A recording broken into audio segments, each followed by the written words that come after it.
she might be in the runoff.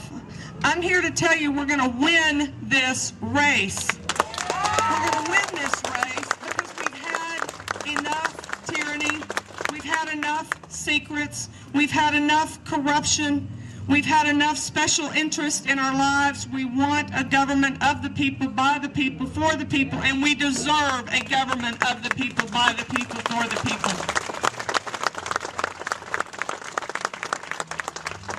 Claver was talking about education a little bit earlier, and I had a conversation in West Texas some weeks ago that I think may demonstrate to you something that I think is very critical, not just for your gubernatorial candidate, but for all candidates and for everybody that's in serving us in elected office. I think we as conservatives often pat ourselves on the back, and certainly our politicians sing about individual liberty and freedom and responsibility.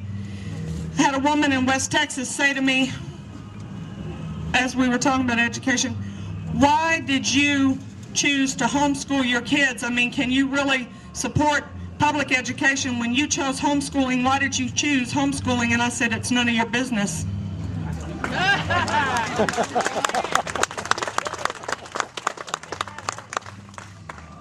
It's your choice as a parent.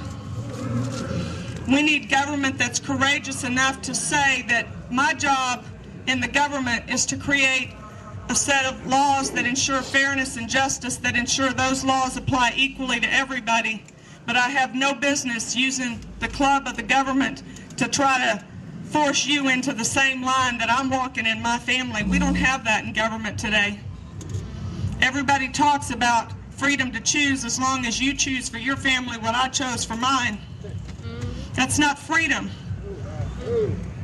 That doesn't give us the kind of innovation and prosperity and creativity and joy and peace that we get when you get to decide what you're going to do in your home. You want to vaccinate your daughter, you vaccinate her. You have a conversation with your physician and you and your family make that choice.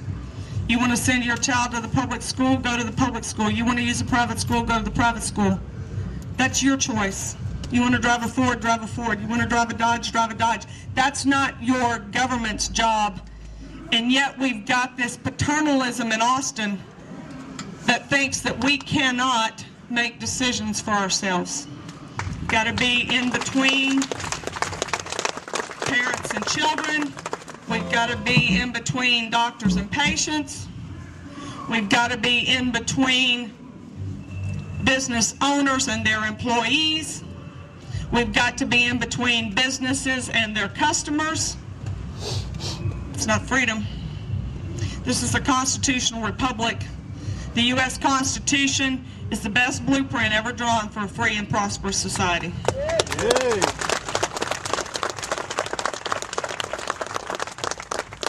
Courageous enough to say, we're going to get back to that Constitution. We're going to acknowledge, if we believe that, then we have to behave that way. I interviewed with Shelley Koffler at KERA. Some of you may recognize Shelley. She was the lady that moderated the first debate. I interviewed with her back in September. And she said, well, you mean you wouldn't have a Federal Clean Air Act? And I said, not in Article 1, Section 8 of the U.S. Constitution. Well, what about health care? I said, not in Article 1, Section 8 of the U.S. Constitution. Either you believe it's the best blueprint ever drawn and you build the nation accordingly, or you tear it up and you start over. I'm for believing it's the best blueprint ever drawn and getting back to it.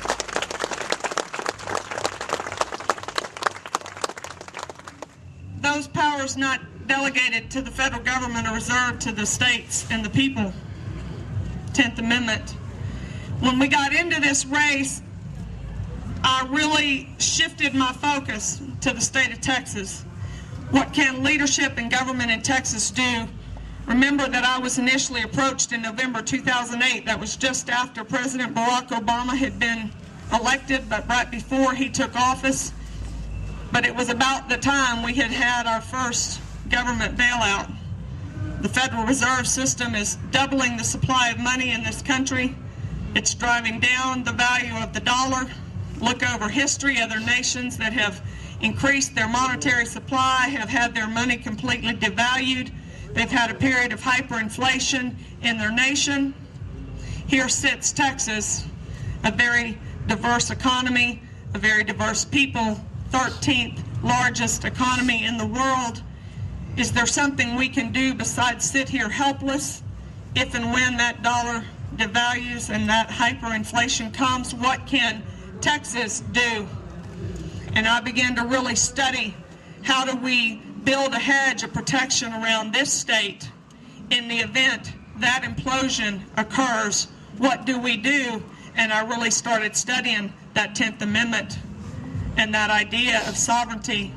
And I was out early talking about Jefferson saying, it is the unquestionable right of the states to determine when the federal government steps outside that compact called the U.S. Constitution.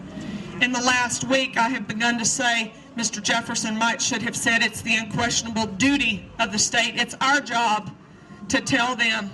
It's your job as parents to tell your children when they step outside the rules of your home and to pull them back in. It's our job to tell the federal government, you don't have the authority to do that.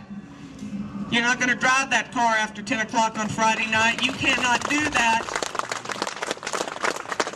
I've only given you Article 1, Section 8 authority. You have no authority there. I talked to a state representative in Oklahoma some months ago. He said, Debra, we've got to quit calling that stuff federal law. When there's no constitutional authority to do it, it's illegal federal action. And when Washington, D.C. takes an illegal federal action, the legislature of the state of Texas needs to pass a law here that identifies that as an illegal federal action and says it will have no effect in our state. Mr. Jefferson and Mr. Madison said the rightful remedy when the federal government does that is nullification, interposition. And I began early talking about, where do we begin? Is there a pillar that we can begin to chop away at to begin to push Washington, D.C. back to those confines? We didn't get here overnight. We're not going to get back overnight, but we've got to begin to whittle and get Washington out of this body called Texas. It invades every organ here. Do we start in education?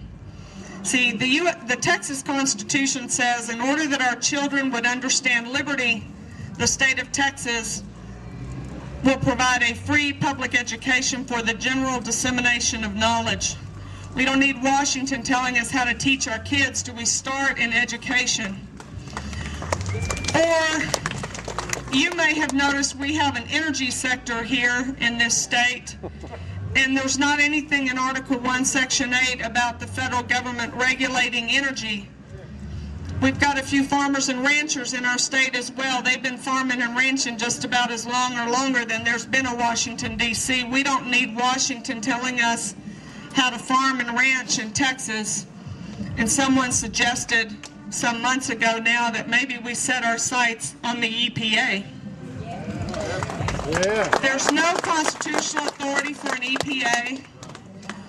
When the governor of the state of Texas has some courage, and when I say to the Texas Commission on Environmental Quality,